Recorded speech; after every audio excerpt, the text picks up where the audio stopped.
Hey, this is David Papa, the personal injury guru, and on this episode, we are going to be speaking to Ryan French.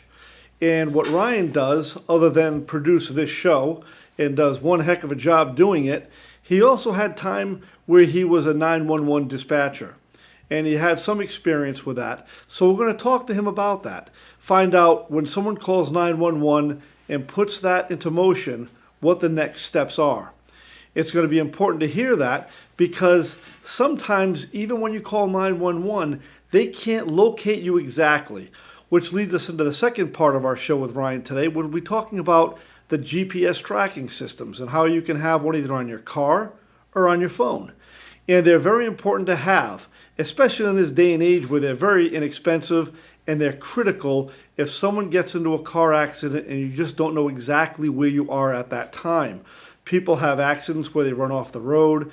They're able to dial 911. They can't find exactly where they are, what side of the highway they're on, things of that nature. So we're going to talk about that coming up next here on the Personal Injury Guru Show.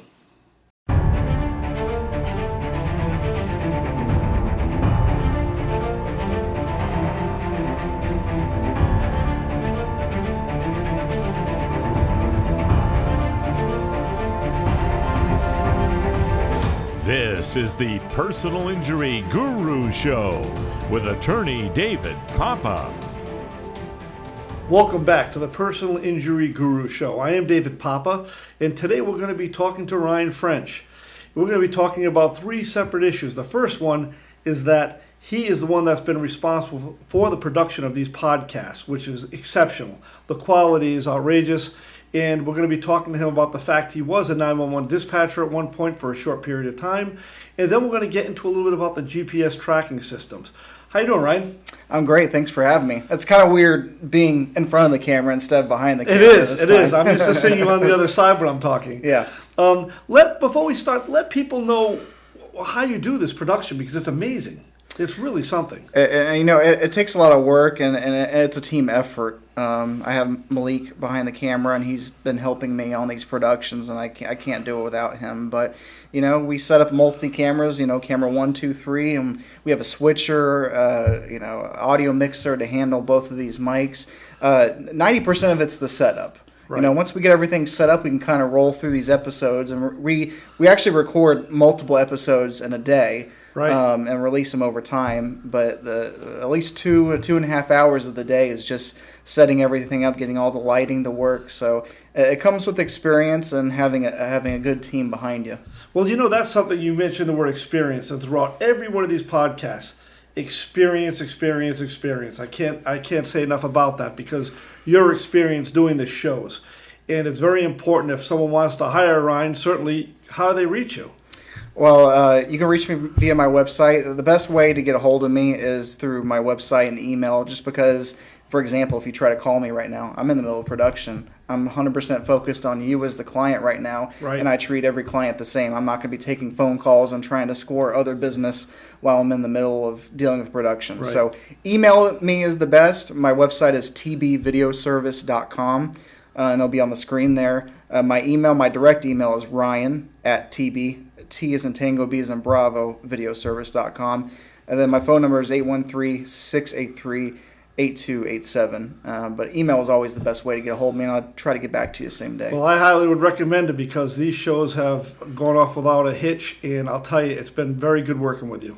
I appreciate you. You've been a very good customer of mine. I like producing these shows for you. Good. Well, we have a good relationship. That's awesome, and that's what it's about. Folks, we're going to talk a little bit now about the 911 dispatch issues. As you know, everyone knows 911 means help, emergency help. And Ryan, talk a little bit about your experiences answering 911 calls. Sure, and before I got into video production, I was trying to figure out what I wanted to do in life.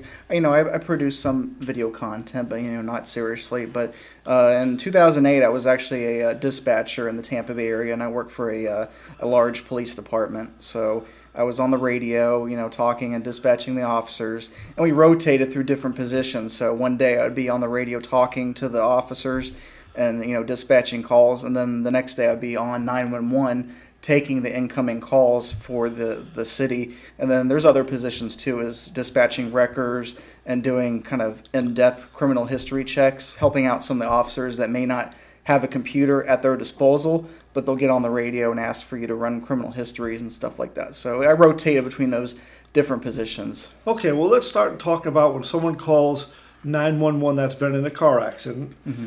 When that comes in, I'm sure you've had experience with that. Absolutely.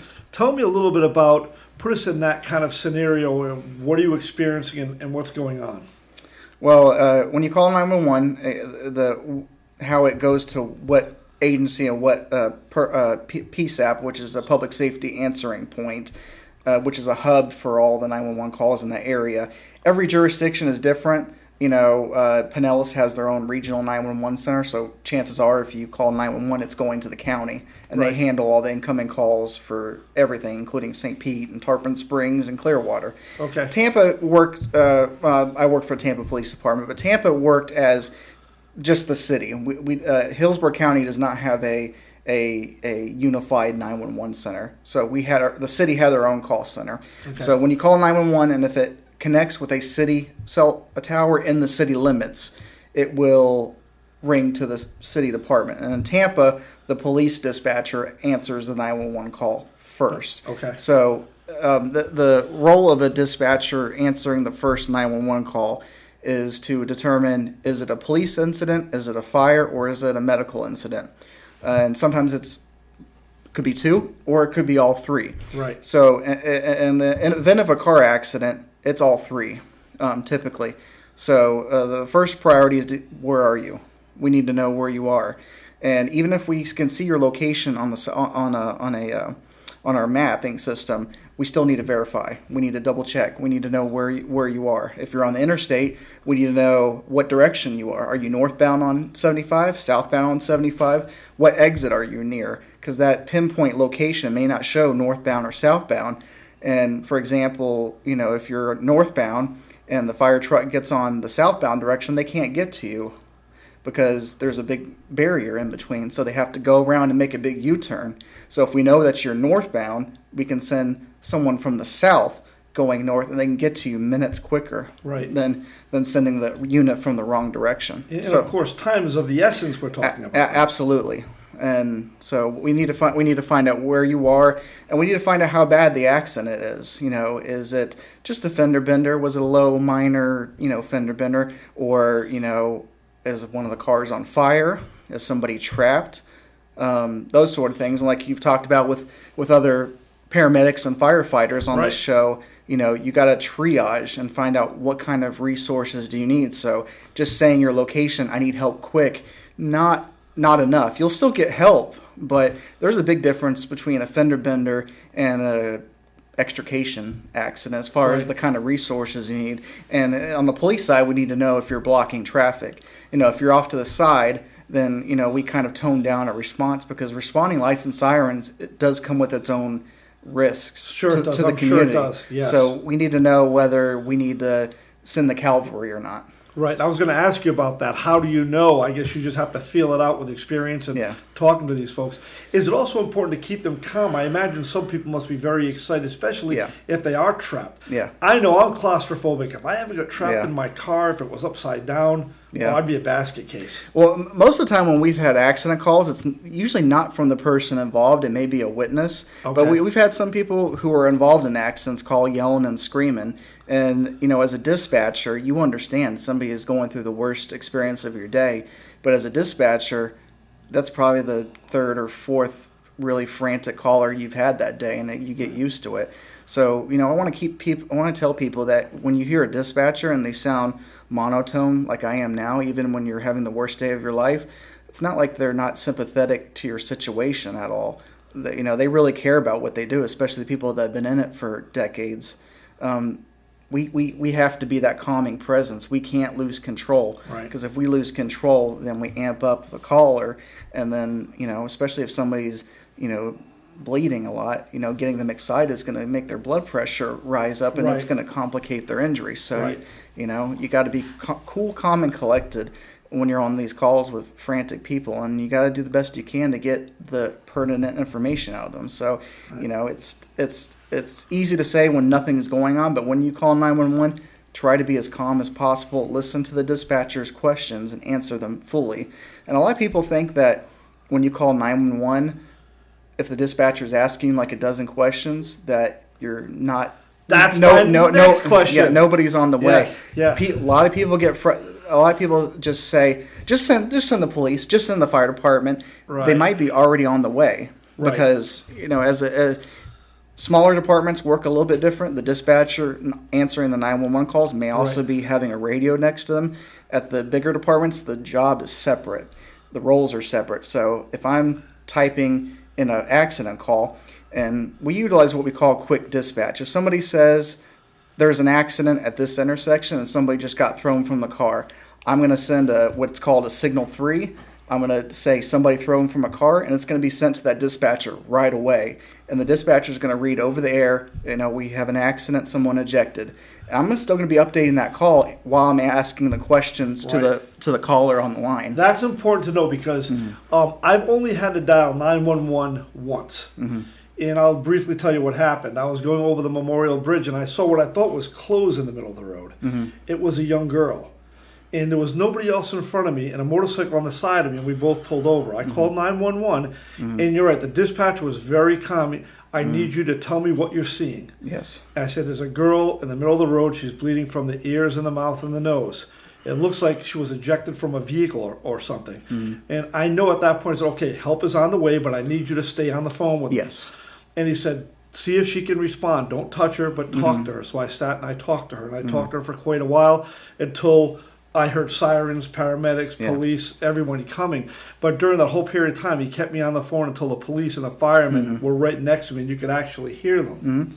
Yeah, you were probably getting tons of different questions. Lots of questions about her, what I'm hearing. Do you hear the sirens yet? They're getting closer. Yep. Is the bleeding getting worse? Is she breathing? Do you hear anything? Exactly. And obviously that dispatcher was letting the people know that are coming what to expect. Yep. Once you answer the first couple of questions, what's happening and where are you? Usually if it's a really serious situation, that call has already been sent down and the cavalry is on their way. Right. So when they're asking additional questions, don't get frustrated and think that they're just trying to get out of a call. No, that's not it. We're trying to give the first responders the best information possible. That way we know, okay, we need to send a bigger response out here. Right. So it's important to know you're not just talking to one person like Ryan. Ryan has already publish this information to everyone that needs to know what's going on. So as police and fire and rescue are approaching, they're gaining more and more valuable information.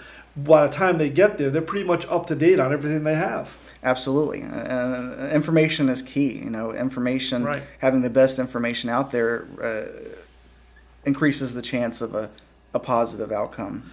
And folks, it's important as a 911 caller, if you ever see any type of an accident, to dial 911, because even with small fender benders, you drive by, they'll be okay. Folks, I've seen terrible injuries come from small accidents. I've seen people walk away without having hardly any injuries from cars that have rolled over. So it's important, if you see an accident on the side of the road, dial 911, take the just few moments it takes to talk to someone, maybe get out of your car and see how people are doing. Honestly, to help someone of that nature is really just being a good Samaritan, a good person. But it's very important because someone has to call 911 when someone's injured. It might as well be you. So think about doing that. Absolutely. And some of the best information might come from somebody who's not directly involved, because that person involved is dazed, confused, and doesn't even know where they are. And, that person may say that they're okay, but you look at them, you don't look okay. Don't underestimate the power of adrenaline and how it keeps someone feeling like they're okay when they're not. Right, and that's important. So today's show, what we're trying to say to you is it's very important to be educated on what the 911 dispatchers do, what they're going through, the process they're going through. And don't be frustrated with them, because they're doing 10 other things while they're speaking to you, all getting help going to where it needs to go. But we talked about pinpointing too. And when we talk about pinpointing an area where maybe someone is in a single car accident on the side of a road someplace, they're dazed, they're not sure where they are, what happens? Well, if somebody can't tell us where they are, we always verify the location that we see in the map. The majority of 911 calls are phase 2 911 calls. Phase 2 means that we see a GPS location of where they're calling from within a few meters. Fairly accurate. But what you don't know is not every carrier is required to 100% send that data over to the 911 center automatically. So sometimes we get a phase 1 911 call, which is the nearest cell phone tower, which could be a half a mile away, could be a mile away. I've been out of the department for over 10 years, but we had a carrier, a prepaid carrier, which I won't say on the show. Right. We called all the phase 2 calls that carrier's name because every 911 call from that carrier would show as a phase 1 911. So we didn't know where we could tell you what part of town you're in, but we couldn't tell where you were. Right. Exactly. And there's ways to remedy this. And the ways to remedy this, folks, is simple. And this is something that I hope everyone's really listening to. Get a GPS on your phone if you don't already have one on your car. Because as soon as you get a GPS, you can pretty much pinpoint exactly where people are, can't you? Exactly. And there may be situations where you can't even call 911 to get help. So 911's not going to know to send someone to you. Personally, something that I do, I work in the media industry, as well. And sometimes I'm out late at night by myself in certain neighborhoods or just out in a rural area. And what happens if my car runs off the road and flip into a ditch and I'm unconscious and it's middle of the night and nobody can see me down in that ditch? Right. I'm in trouble. But one thing that I do is on Apple, you can share your location with a contact on Apple. So I know that if something happens to me, my fiance would know where I am because she can see my location at any given time. And that's critical. Now turn that into your daughter, who just started driving, is driving alone from Orlando to Tampa, like my daughter does. She's 22, but it's the same principle. And she always shares with her boyfriend, her mom or I, where she is, because if I call her and there's no response or no answer, we always check in with texting or calling regularly, especially when she's driving home at night. So she's either talking to one of us on a regular basis. We can tell you exactly where she is because we use that. And I think GPS is so simple, and it is so good for parents because when I was growing up, and I'm a product of growing up in the 70s, most people, we had payphones. We didn't have cell phones. We didn't have pagers back then hardly. And to find, if you get into an accident, you wouldn't be found for a long time perhaps. Today is so different. As a parent, I always say to my kids, whatever you do, have the GPS on. Make sure someone knows where you're coming and going from, and we'll check in with you. And if you don't check in, we'll be able to find you. How simple is that? And you can save a life by doing it. Absolutely. And it doesn't need to be an Apple device. There's tons of apps out there that allow you to share your location with friends, family, parents. I think Verizon has a service where you can put in a little tracker in your car, and a parent can view your teenager's location on a map through your car. There's tons of parental apps for phones across multiple platforms that you can view a location. And there's things for your car like OnStar. A lot of luxury cars have some OnStar or some variant of OnStar. Right. Sure. And something I also want to touch on is those services only work when there's cell service. If there's no cell service, there's no way for a signal to get out the GPS location. Right. GPS is only one way. The phone receives a GPS signal. The cellular service sends out those coordinates to 911 or anybody with the apps.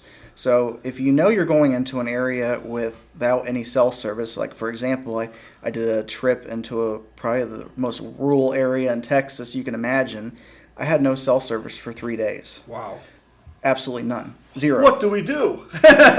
So I researched it ahead of time, Right. And they various brands. I had a Garmin.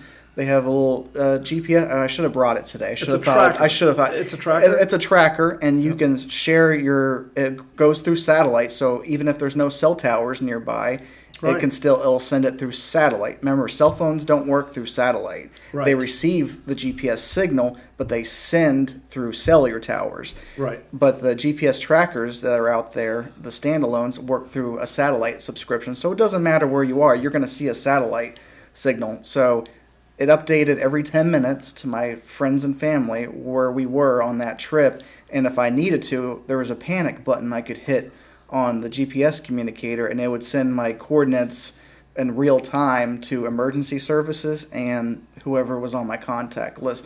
If we fell off a cliff or something, I could hit that, and and then my family knew what my plans were that day, so they know if I didn't check in at night, they would know something is wrong. They would know how to get hold of it. And that's important because think about it, folks. Cars break down. Every day of your driving life, you're going to see someone on the side of the road with an overheated vehicle, with a flat tire, or just stuck on the side of the road. And with these satellite-fed Garmins that people are using, the tracking devices, it's important because when I can use one on a computer that one of my friends showed me on my phone, and I can tell through that satellite tracking system exactly where the vehicle is. It'll show it's still moving in progress. If it's stuck on the side of the road, I'm going to immediately call my daughter. If no one responds, I'm getting 911 out there. Absolutely, and there's some that are not just handheld, like you said. You can plug into a car. Yeah, there are tons of services out there. So if it's something that concerns you, it could very well save your life. I mean, what's a small few dollars a month subscription to something like that can save a life? Invaluable, especially when it's your own kids. Absolutely. Very important to do. Well, that's great information. Oh, thank you, David. Yeah, well, folks, I hope you learned something today. A few things. First of all, if you want a production like this, you know who to call. Next, of course, we learned a little bit about 911 dispatchers and the fact that they do care, they do listen, they are working, even though they're talking to you very calmly. There's a lot of stuff going on behind the scenes. It's like that duck on the water, nice and calm, but those feet underneath are really going 10 miles per hour. So that's the 911 dispatchers. Plus, you've learned, or you probably already know about the GPS systems, but just keep it in mind when you've got children that you should probably have that on their phones, have that on their car. It doesn't hurt to be safe. And of course, it took a lot of worry out of me. And that's maybe one of the most important things as a dad. And I'm sure, my kid's mom feels the same exact way. So, we shall be right back with a Personal Injury Guru Show.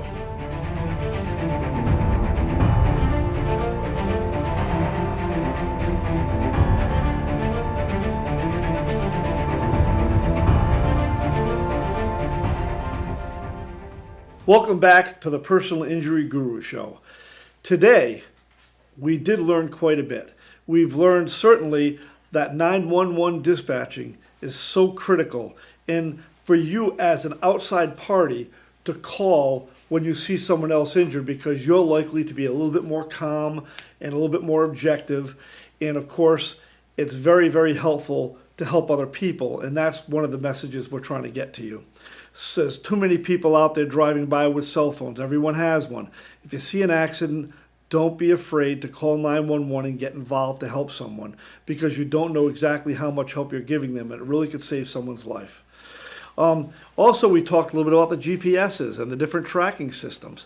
We just put that out there. We know everybody knows about these, but just be a little bit more aware that they're inexpensive, and they're certainly probably the best investment you can make when you're putting your child on the road.